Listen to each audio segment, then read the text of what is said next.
Welcome to the NintenFusion Podcast, a podcast that fuses past, present, and future Nintendo thought. I'm David, accompanied by my friend Jordan. This time we're going to do our own Game Awards show for 2021. Woohoo! This will be exciting. A good way to round off the year, I think. But to get started on this, let's talk about the fake Game Awards, because we all know that you're here for our Game Awards. So we got to talk about the ones that were live on Twitch and whatnot last week. Last time we basically did some predictions for these Game Awards and basically hoped that Metroid Dread would win Game of the Year or Best Action Adventure Game, that Monster Hunter would win Best Role Playing, and that Pokemon Snap would win the Nintendo, aka the Family Award. Here's what actually happened. Some of the biggest awards. I'll start with the one, not those three. We have the Game of the Year going to It Takes Two. Bummer that it wasn't Metroid Dread. Then for Game Direction, Deathloop won. Best Ongoing Game was Final Fantasy XIV. Best Narrative, Guardians of the Galaxy. Best Action, Returnal. Best Role Playing, Tales of Arise. Best Family, It Takes Two. And Best Action and Adventure, Metroid Dread. Woohoo! So at least one of our predictions was right, I guess. What did you think? Yeah, our predictions got slaughtered. I'll be honest, it's kind of surprising to see that It Takes Two won. I'm not complaining. Like, I haven't played the game, but from what I've heard, it's a really fantastic game. And I did play No Way Out, which is the game, I believe is the game made by the creators. It's the same creators, and it's kind of the same concept too. It's just this one's a bit more well-defined, I guess. So it at least is interesting enough for me to maybe pick up the game eventually. I'm just glad it's not Deathloop. Yeah, for real. I'm in the same boat. I haven't played like any of the games that won any of these awards I just mentioned, except for Metroid Dread. I definitely want to play Tales of Arise, but yeah, that's kind of where I am. Well, I definitely want to play Returnal. I am so glad Returnal won Best Action, because that game just looks like the most action-packed game since Doom Eternal. The only reason why I haven't played it is because I don't have a PS5, because they don't exist. Oh yeah, that's only a PS5 game, isn't it? I forget. Yeah, there's a lot of rumors it's coming to PC, so I guess I'll just hold out for that. But right, we'll see. Sony owns it.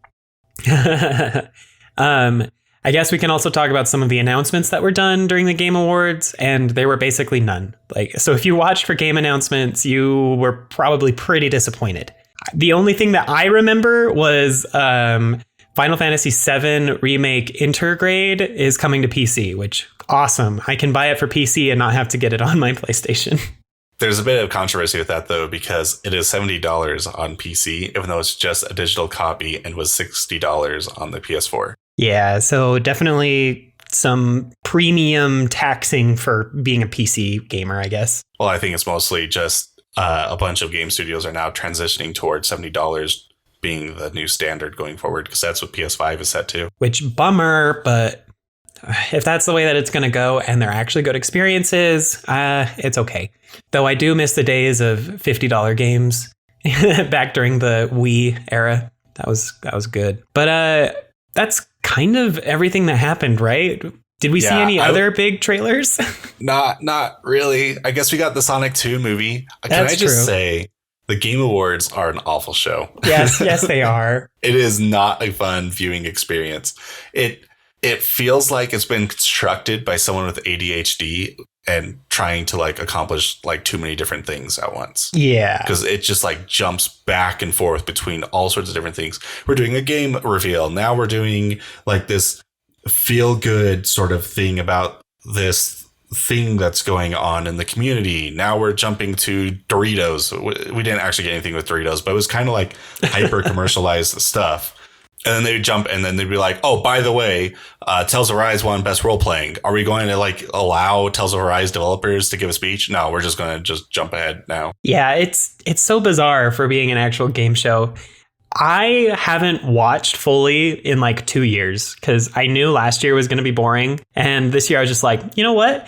I'm caught up on Critical Role, and Critical Role is also on Thursday nights, so I'm just going to watch that instead of the Game Awards. So I did. Yeah. This is the first time I've watched fully since, the year that Joker got revealed, right? That was 2018, wasn't it? Yeah. after that year, I was like, never again. This show is awful. And I would say after this year, the show's only gotten worse. It's so bad. Yeah, 2017 was fun because that's when Breath of the Wild won, and it was up against like Horizon Zero Dawn, right? And Persona 5. Yeah. And it won, and that was pretty cool. Yeah. And then 2018 was cool with Joker, but then, yeah, it just hasn't been fun to watch since. And so I haven't in a long time. Yeah. But Twitter's great for checking the news to see if any new trailers come out. I would suggest, if you ever care about the Game Awards, to just, it says it starts at, I guess in my time zone, it starts at 6. It actually starts at 9. Just add 3 hours to the starting time and then just watch the last 30 minutes. Because you're not missing anything. And if they do show any big Game Awards reveals, they'll show up on YouTube pretty quick. Yeah. you're not missing much. I saw the Sonic 2 trailer pop up on YouTube before I had heard about it on Twitter. And I was like, oh, cool. That's great. I'll say that the 2020 awards was probably the best viewing experience because the very first thing they did was show the new Smash character. And then I was able to peace out. Yeah. I do remember that. Oh, I guess I just remembered one other thing. Didn't we get footage for the new Sonic game? Oh, yeah. Yeah, that was so the rumors were kind of true that it's an open world Sonic, although they're calling it open zone instead of open world. Well, Breath of the Wild is open air, so whatever. Yeah, but I think what that means is that you have like chunks of the map that you have free roam in. And then when you complete the story of that chunk, then you get a new chunk. That way you're not like just running straight to Ganon or whatever, right? You still get kind of like this linear progression of a story while having free control as a character. That makes sense. Which is kind of how Halo's doing it, or at least Halo wanted to do it, but all the zones, you can technically fly from zone to zone without unlocking them or anything. You can just like get on there's a bunch of glitches where you could just send warthogs flying and then like just fly with the warthog by grappling onto it and then jump to a different zone. But so we'll see if Sonic has all the zones loaded or not. Yeah. I'm going to guess it doesn't, though. I think probably not. I think they're going to be completely different worlds, kind of. And that also will allow them to probably just give more variety to them. So it's not just like you don't have to care about your environments kind of like bleeding into each other. You can have a stark, like contrasting line now, basically. Like this is chemical plant zone where all we care about is like the chemical plant like aesthetic. This is Emerald Hill zone where it's basic forest or whatever, right? Yeah. And not to derail the conversation too much, but it seems like in some ways Legends Arceus, the Pokemon game, is kind of doing similar things where it's not open world, but at least there are different zones that you go to. I don't think so. I think Legends Arceus is closer to Monster Hunter. Really? Where you have zones that you're allowed to like have kind of like roaming around or whatever, but then you just keep going back to a central hub area and your missions just tell you which like zone to go to. Yeah, that would make sense. This is more like a progression thing. Like you unlock the next zone. And so then you can go there and then you can just keep hopping between each zone as you see fit. Whereas Pokemon and Monster Hunter, it's tied specifically to your mission. That makes sense. Okay. I get that. But we'll have to talk about that game. I guess it's coming out to Switch, isn't it? Yeah. Right? I think so. Yeah, I remember seeing the list that it's like every console, including PC, but I'll have to double check on that. Either way, that's kind of all the big stuff from the Game Awards. And I agree with Jordan. If you're going to want to watch the Game Awards, either don't or start watching way later or just catch some highlights because it is a pretty boring show, but whatever. Anyway, congratulations. It Takes Two for winning Game of the Year, but especially congratulations to Metroid Dread for winning Best Action Adventure. We give you a round of applause. But yeah, anyway, I guess that kind of wraps up our Game Awards discussion. Jordan, why don't we move on to our next topic? Why don't you introduce it and explain the rules? So the next topic is we're going to have our own awards or so. Now, David and I are not game journalists, so we don't spend every day, all day playing video games. Though we wish we could. Yeah, as much as we wish we could. So we didn't quite get to play everything on our list or everything that came out this year.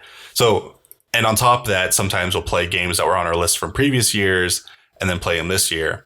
And that kind of like robs them of a chance of getting acknowledged the year they came out. Yeah, there's one game in particular we'll talk about that's on that list. So fortunately for 2020 wasn't that great. So, so there's not that many games that bled over. And I say this because we used to have another podcast that we did before this for like 5 or 6 years called The Virtual Boys. And this was kind of how we did that there too. Mm-hmm. And so basically the games are just going to be anything. So the games that are eligible to be on this list are games that this year is the first time we've played that game. Yes. And before we jump into our top 10, I do want to give a special shout out to some games that David and I have not yet played this year, but have intrigued us enough that we plan to play them eventually. We just didn't have the time this year. Yeah. So basically games that are on our list or whatever, our backlog, the backlog games, basically. That we assume are good, that we believe to be good, that we've seen lots of good stuff about, but just haven't played. And that list here is Eastward, Death's Door, and Shin Megami Tensei 5. Yeah, I really wanted to play Eastward. It has a really strong Mother 3 vibe to it, even though it's got kind of more of a Zelda kind of style of dungeons and all that. The only reason why I didn't get to it is because it just came out at a really bad time. There was during 2021, there was this long stretch where nothing was coming out. And as soon as the end of August happened, it was Lost in Random, Kenna, WarioWare, Metroid Dread, and Eastward. And this just got kind of lost in the shuffle. Yeah. Multiple big hitters were coming out in the same week. But yeah, Eastward looks really good. Death's Door, I've heard a lot of good things about. And that's on Switch now, I believe, as well. I think they announced in November that it came out. I believe it came out in November, if I remember right. Mm-hmm. I think so. I'm not sure. And then David is the JRPG guy. That's here. Me. I do love my JRPGs. And Shin Megami Tensei 5 looks really interesting. I really enjoyed Persona 5 when that came out. I've also got Persona 4 on my list and Persona 5 Royal. So Shin Megami Tensei 5 seems to kind of fill that vibe because it's the actual main series that Persona is based on. Anyway, I think that'll be quite a fun game to get to. I just haven't gotten to it yet. But I did want to make one clarification just because I either dozed off and wasn't paying attention when Jordan explained the rules, but these are all games that are on Switch that you can get on your Switch. Right. There are other games that we've played this year that came out this year that are on PC or other consoles, and we're not putting those on our list. They have to be available on Switch. I did cheat a little bit with my list. There are 2 games on the list that are on Switch, but I played on PC. So hopefully they aren't bad ports on Switch. I'll make a notice though when we get to them. Sounds good to me. So I guess let's just jump into our top 10. Well, technically 11, but anyway, we'll start with number 10. So number 10 is actually a tie between 2 games. Because the way that we put this list together is we both did our top 10s and then assigned points where number 1 was 10 points and number 1 was worth 1 point or 10 points. I got that backwards. Anyway, sum those up and then combined our list together. And the 2 games that tied were Skyward Sword and Subnautica 2. So that's number 10. Yeah. Subnautica was a lot of fun. One of the nice things about the Switch version, so Subnautica was one of the games that I played on PC and not on Switch. So I'm hoping that the port was really good, but the port looks like it was a really fantastic value for Switch because you got both Subnautica 2 and Subnautica 1 in the same cartridge. So in a way, it's a lot like the Bayonetta 2 port where you got both. Yeah, and which is crazy because Subnautica 2 is a new release this year. Yeah. So it's not 2 old games getting packaged together. It's, hey, Subnautica 2 is coming out this year. And Subnautica 1 was never on Switch yet, so this is how we'll get people to play the first game, because there is quite a bit of story between them. And if you like survival games and Metroidvanias, I think Subnautica is definitely something that you would enjoy. It's just a big open world game in under the ocean with just a bit of I don't want to say horror, because it's not really horror. It's more like tense kind of feelings or whatever, like something might be lurking just outside your vision, but you're not really ever attacked very often. It's a good adventure game. Yeah, I've seen some streamers play through it, and it looks really interesting to me too. I just haven't gotten around to playing it, but I know it's beautiful. It looks really fun, and it's really cool. But Skyward Sword being the tie for number 10, that was mostly my pick. I thought that this was a beautiful remake, Skyward Sword HD. It fixed a couple of the problems that were present in the Wii edition. And I am such a sucker for Zelda that even though Skyward Sword is a controversial Zelda game in a lot of ways, I love it. The Zelda in Skyward Sword is, I think, my second favorite Zelda behind the Breath of the Wild Zelda. She's my favorite, but the Skyward Sword Zelda, she's super cute. I think Skyward Sword has one of the strongest stories in the entire series. It is super linear, which is kind of sad in some ways, but the world was beautiful on the Wii, and the HD version really captured the beauty and the vibe that I felt when I first played through Skyward Sword back on the Wii in 2011 or 2012, whenever it actually came out. I can't remember which one of those two. But I don't know. I just thought that it was really pretty. It's really fun. The game is gorgeous. And I think it shines a better light on what the game wanted to be back on the Wii. I don't know. Anyway, with the HD remake, it's just lovely. Really happy to see it.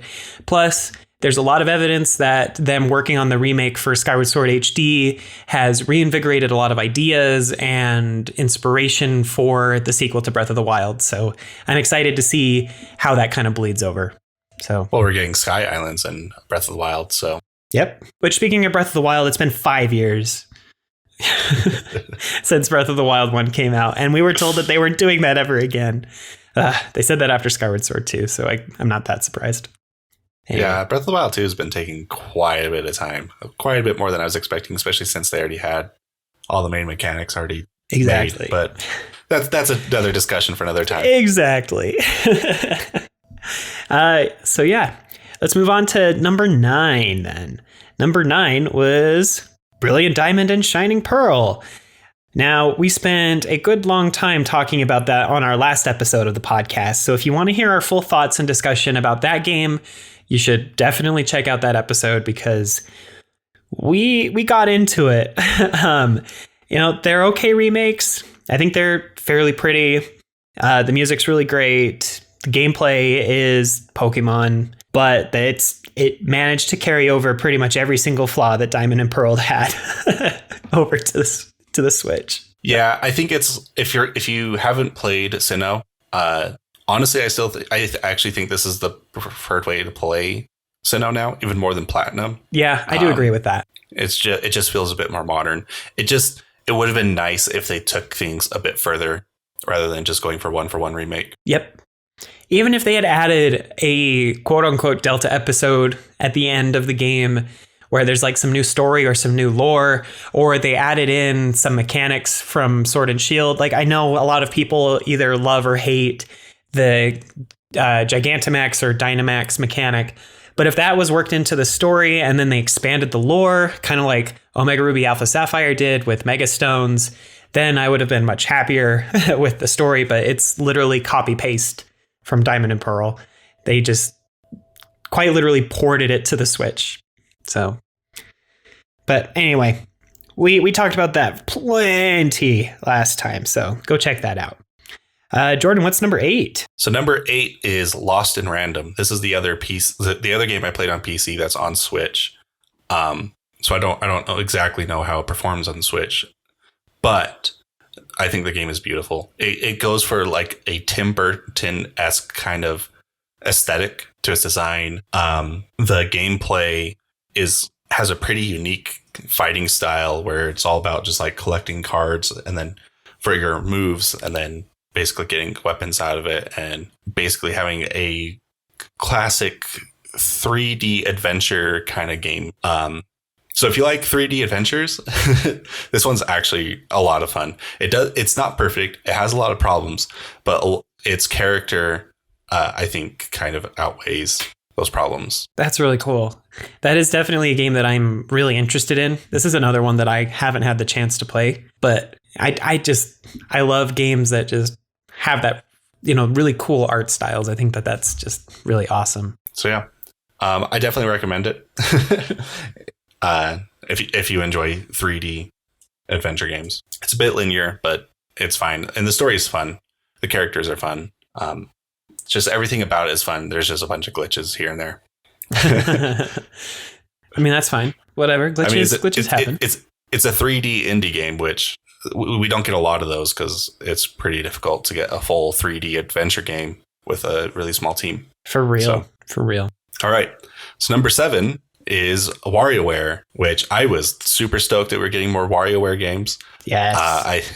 I think last episode I made the joke that I'd be surprised if it wins the Best Family Award because it's basically a game made on someone's lunch break inside a closet.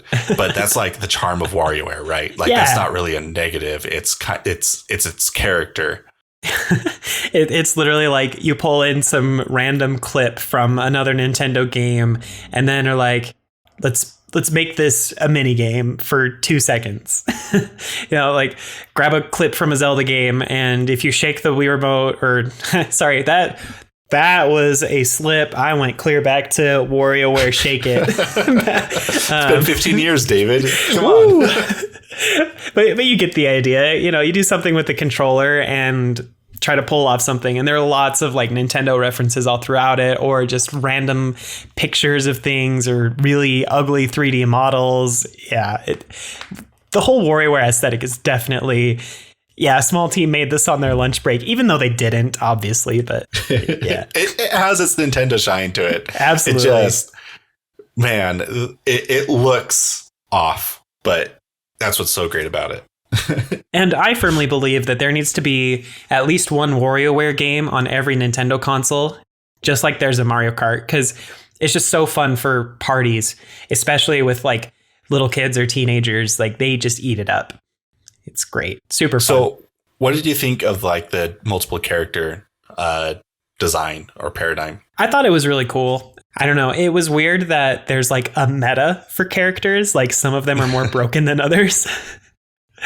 Well, and some of them are skill intensive too. Like, true. 5-Volt is definitely the strongest character in the game, but it takes some getting used to use her. Yeah, but I don't know. I think that it's a really cool way to reward players that have played it a lot. But at the same time, I just think back to my favorite experiences with WarioWare back on the Wii, and like, if you were playing multiplayer in that, there was no character bonus or any sort of skill in that regard. It was just play the mini games and have fun.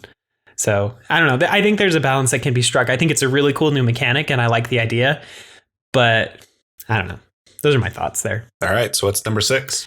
Well, number 6, this is one that I put on my list, and I put it up pretty high because Jordan hasn't played it for it to make number 6 here. And it's Deltarune Chapter 2. I mostly put this on the list because I am a pretty big fan of Undertale and Deltarune. I think that they're really beautiful games. I think the stories are really interesting. I highly recommend not hanging out with the fandoms of these games. I tend to not associate with any of their discussions or whatever. I just try to enjoy the games for what they are because they're massive games, like super popular, and the community is really interesting. But Deltarune has been like quite the subversion of Undertale. It's got more JRPG/RPG elements where it's more turn-based combat. There's not as many decisions that you can make as a player when it comes to how the story turns out, because that was like the big draw of Undertale is if you kill everything, you get the genocide route and everything about the game changes. But if you're a pacifist and you make friends with everybody, then you get a good ending. Like, that doesn't really exist in Deltarune. There is one secret route in Deltarune Chapter 2 that's totally different. But that takes some real dedication to get to work. But Deltarune Chapter 2 is really cool. It takes place in more like a cyber world where you're like basically inside a computer the whole time.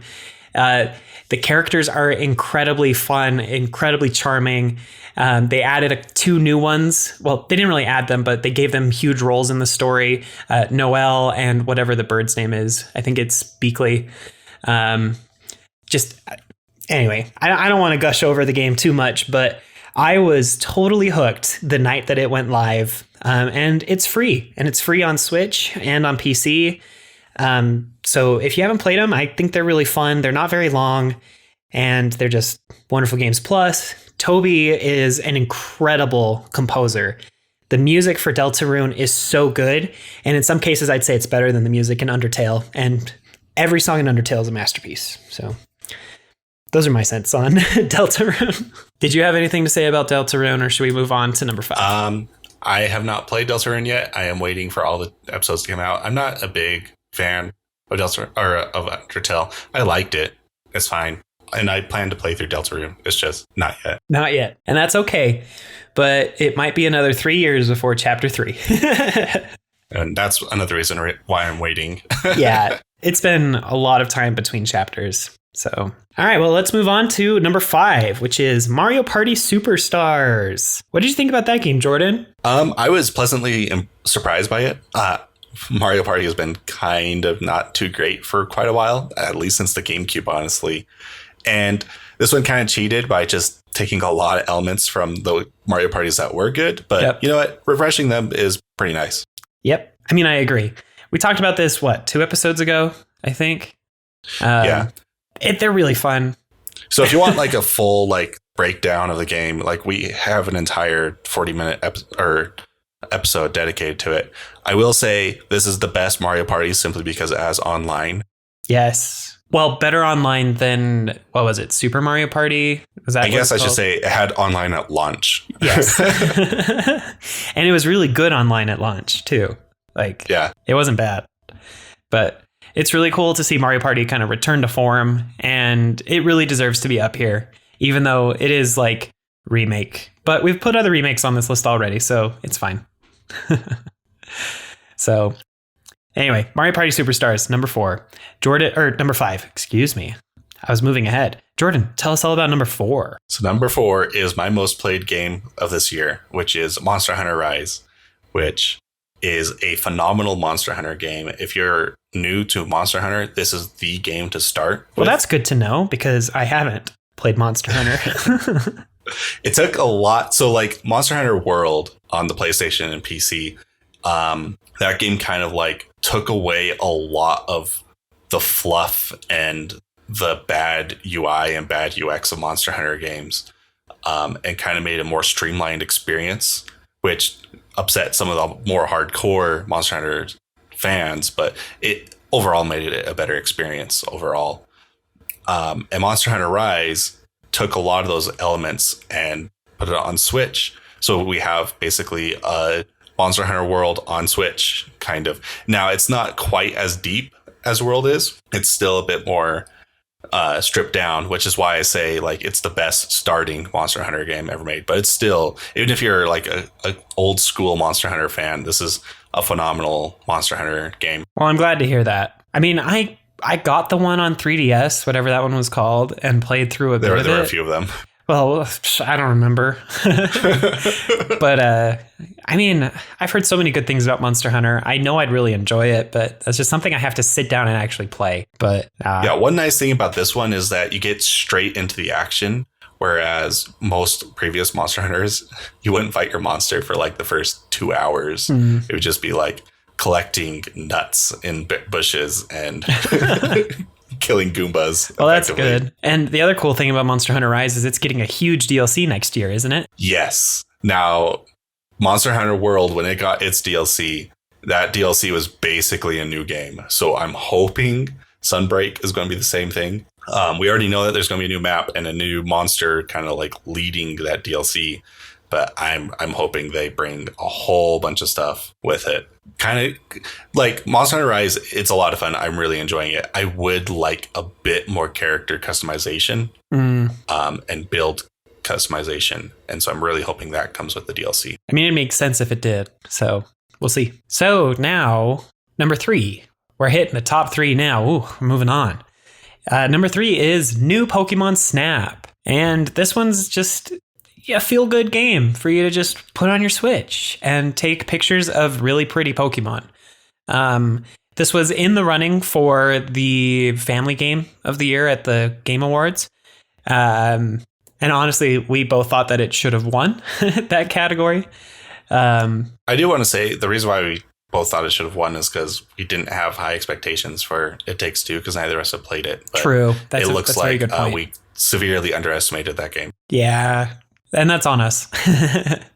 But new Pokemon Snap is just gorgeous. I mean, it's the same basic formula as the N64 Pokemon Snap, the original one.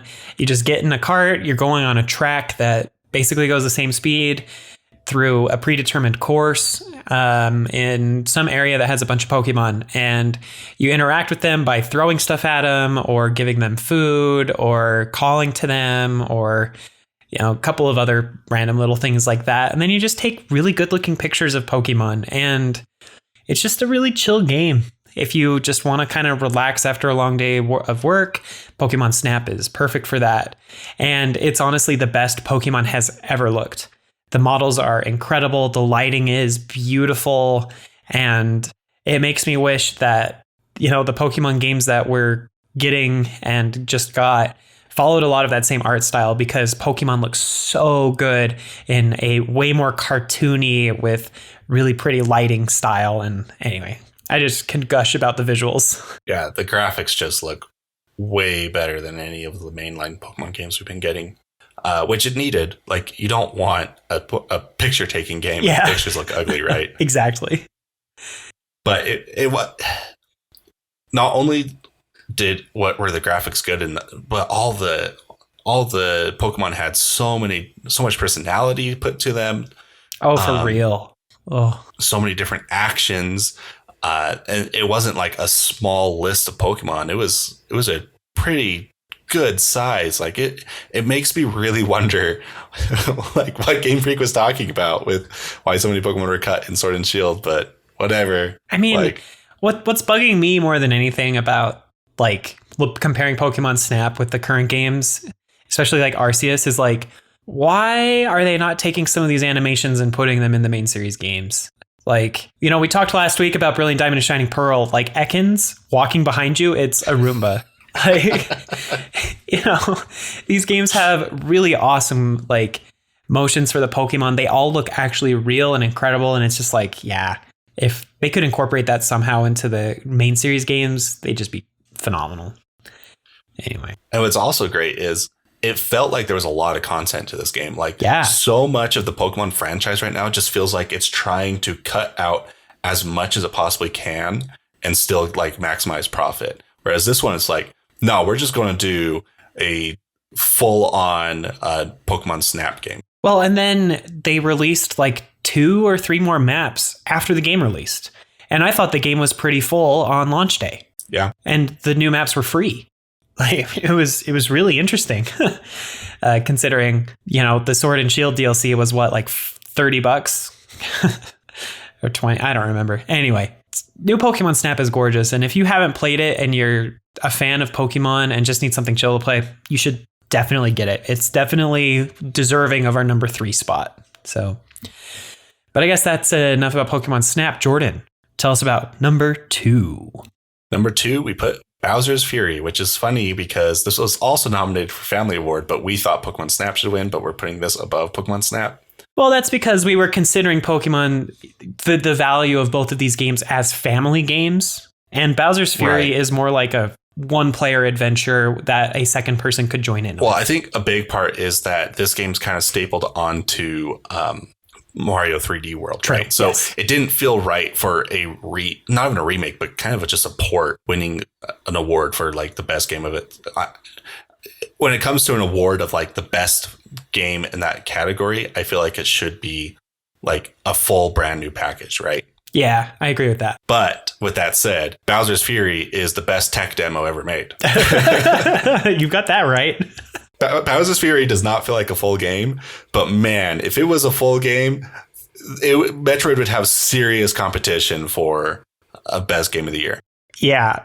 And if Bowser's Fury is any indication for where like the 3D Mario is going to go, I think it's in good hands. Like, as much as I love Odyssey style, and I think Odyssey should get a sequel based on those mechanics, Bowser's Fury is just, it's really good. Especially when it combines the like traditional, more platform heavy rather than collectible heavy stuff from like the 2D/2.5D games. So yeah, it definitely makes me really want a full on open world Mario, even if it's just like open zone, like they plan for the new Sonic game, where like, because like the gimmick of Bowser being like this kaiju threat or whatever, that wouldn't work in like a full game, right? That would only work for like a specific zone. Right. And that's kind of how Bowser's Fury feels like it could have worked as a zone in a full game. I agree. But it was a lot of fun. I think there's a few things holding it back. I think the main thing holding it back is that it's running on the 3D World engine, which I honestly think is the worst Mario engine ever made. This game would immediately be 100 times better if it was running on the Odyssey engine. I agree with that. Absolutely. But hey, at least they improved some of the motion of the 3D World engine. Like, they actually made the game faster. So movement still just feels like 3D World, for whatever reason, movement feels really blocky. It's not on a grid system, but a lot of the animations make it like kind of feel like it almost is. Well, most of the enemies move as if they're following a grid pattern if they don't notice you. Yeah. So I don't know. Like, I have a whole bunch of issues with 3D World, and I don't think it got fixed in on the Switch with this port. And honestly, if Bowser's Fury wasn't part of the package, I wouldn't have gotten it. I didn't even plan to get it until like word of mouth that Bowser's Fury was absolutely phenomenal. Until I heard that word of mouth, right? Yeah. Like that was it convinced me. Like, I'm intrigued. I like an idea of an experimental Mario. I'll go play it. And wow. It is so good. I wish it wasn't stapled to 3D World and was just on the eShop for like $20. Yeah. I think a lot more people would buy just Bowser's Fury, but maybe it's like you said, they put them together so that people would pay the $60 for both games. I don't know. But no, yeah. Anyway, I think Bowser's Fury is just, it's really cool. I'm excited to see where the Mario team goes next. I mean, I'd love Odyssey too, but if it's like Bowser's Fury, I'll be happy anyway. So, all right. Well, that was number 2. Should we hit him with number 1, Jordan? What do you think? Is it number 1 time? I bet they're like... What could it possibly be? what possibly could be our number 1 game of the year? I know, it's weird. I can't think of one. It's too hard to think of a number 1 game. I guess we should just end it. Whatever. They're never gonna guess. Well, it's Metroid Dread, the topic of our very first episode of this podcast. Yeah. We're obviously huge fans of Metroid, and this game was better than I was expecting. It delivered on every possible premise that Metroid could deliver on. So good. I was expecting it to be kind of more of Samus Returns, which I liked Samus Returns. Samus Returns, I always get that title. Am I calling it the right one? Yes, it's Samus Returns on the 3DS. Samus Returns. Okay. Yes, it's Return of Samus. It's the worst of the 2 ways of saying it on the Game Boy. Return of Samus. It sounds blocky, but Samus Returns. All right. Is so Samus Returns. I was expecting just kind of more in the vein of Samus Returns, and in a way, it kind of is, but it feels like so much more refined than Samus Returns was. A million times. And yeah, there's not much more that we can say about Metroid Dread that's not just repeating everything we said, because we talked about this game for over an hour in our first episode. You know, when we were coming up with the idea for this podcast, we were like, we're not going to go over 45 to 50 minutes an episode. We're going to be fine. And then our first episode was like, an hour and 15, hour and 20 minutes because we could not stop talking about Metroid. So you should definitely go give that a listen. We gave the game a perfect 10 out of 10, which we're not going to do that often, we promise. We definitely believe in the whole 5 out of 5 is an average game. So, yeah. So now that the honeymoon period is a bit over, is Metroid Dread your favorite 2D Metroid? I can't do favorites. Just favorites is such a hard concept for me, and it runs in my family. Well, at least with my dad. My dad will refuse to say that is my favorite, and I kind of feel the same way because I like things for different reasons in a lot of cases. But I don't know. Super Metroid still is just, it's so special in my heart for 2D Metroids. But Dread is just so good. If one doesn't beat out the other, then they're definitely tied for me still. I think I'll go with that too. I think Dread and Super Metroid are tied for me. They're just so good. Both of them. Both absolutely phenomenal examples of what the Metroidvania genre is capable of. Yeah, hard agree. Now, we could gush about this for like another hour again this episode, but we probably shouldn't because we won't be able to finish here. But yeah, Metroid Dread is just incredible. Please go play it if you haven't played it. If you have any interest in Metroidvania or action adventure games, play Metroid Dread. It is so good. Yeah, to wrap up our game awards, the NintenFusion Game Awards, I'm going to go through our top 10 games again, just so that you have the whole list. In 10th place was a tie between Skyward Sword HD and Subnautica 2. In 9th, we had Diamond and Pearl. In 8th, Lost in Random. In 7th, the new WarioWare game. In 6th, Deltarune Chapter 2. In 5th, Mario Party Superstars. 4th, Monster Hunter Rise. 3rd, new Pokemon Snap. 2nd, Bowser's Fury. And 1st, Metroid Dread. So all of those are incredible games. You should definitely go play them. They're all good. I would say 2021 was a pretty good year for Nintendo games, honestly. I would agree with that. I would have loved to have seen Breath of the Wild sequel, but everyone wants to see that. Yeah, I think it was a bit lacking on the AAA space. Yeah, I agree. Metroid Dread, and that was pretty much it. But like, we got a lot of games that basically are from franchises that I just really wanted to see again, like WarioWare. Yeah. The Metroid. And Mario Party even, and Pokemon Snap. Yeah. It was a good year. It really was. And I mean, this is literally the topic for next week, but next year is going to also be pretty darn incredible. Well, from what we know so far. Next year's going to be insane. Yeah. If nothing gets delayed, 2022 is going to compete against 2017. And 2017 is still the best year for the Nintendo Switch. Yeah. I know Nintendo fans say this every single start of the year, and it hasn't like been even close to 2017 yet since 2017. But I do think 2022 is finally the year that's going to compete against 2017. I don't think it's going to beat it. Unless if Mario Odyssey 2 comes out next year. Yeah, if Odyssey 2 freaking launches, it's over. It's really hard to beat the year that had Odyssey, Breath of the Wild, and Hollow Knight. Yeah. So and, we'll see. And Splatoon, you know, like, but then again, next year we're also getting Splatoon 3. So it really is kind of a year of repeats. Maybe they will. Honestly, yeah. Reveal if we Odyssey get Silksong and Odyssey 2, then it's basically 2017 again. That would be so fun. But we'll definitely talk about that in full on our next episode, since that'll usher in the new year. But yeah, I guess that kind of wraps up our game awards. We did kind of want to go over one other little piece looking towards the future of the Switch. And that's because the Indie World Showcase was actually this morning.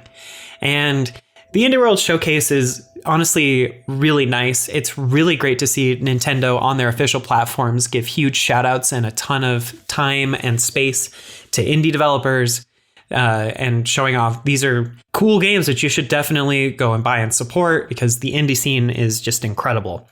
Now, if you're going to watch it and hope and pray that Silksong gets announced, like, don't watch Indie World for Silksong news. I promise it'll never happen in an Indie World Direct. Silksong was in E3 2018. It was an E3 presentation. It's not worthy of Indie World. But anyway, we're not talking about Silksong. We wanted to talk about a couple of highlights for the Indie World Showcase. I'll start with one of the big ones that honestly looks incredible, and it's Sea of Stars. And Sea of Stars is a prequel to The Messenger, which I haven't played but have heard really great things about. It's got that classic JRPG feel. It seems very much like the SNES JRPGs of old, if you liked any of those. But the really cool thing is that it is heavily inspired by Chrono Trigger, especially since a good chunk of the soundtrack was composed by the original composer for Chrono Trigger and some of those other Chrono games. So, I mean, just for the fact that it's got that same composer makes it like an instant buy for me, but it looks incredible. Absolutely beautiful. Yeah, as someone who typically doesn't like JRPGs, this is actually on my list to try. Yeah. I'm probably actually going to pick this up. Chrono Trigger has phenomenal music, and I'm saying that as someone like not a fan of the genre at all. Yeah. So very excited to see that one. One other one that I'll mention real fast is that I thought was a highlight was River City Girls 2. So River City Girls came out in, I think, 2018 or something like that. It's a classic beat 'em up game.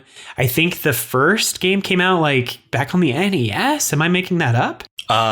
So the first game wasn't like the girls. It was River City Ransom, right? I think, yeah, that sounds right. And so River City Girls is supposed to be their girlfriends because the main characters in Ransom got kidnapped or something. I don't know. I didn't play the first one. I didn't either. Actually, that's a lie. I did play it as a demo at PAX. Oh, yeah. I forgot you went to that. That's cool. But that's my only experience with the game. And I know I have some friends who really liked the first game. Yeah. So it's really cool that it's getting a sequel. I didn't expect it to. I didn't know it was that successful. I mean, please don't get mad at me for saying that. I just didn't follow the space. So it's cool to see that. Why don't you talk about the next highlight? Oh, this was kind of dumb.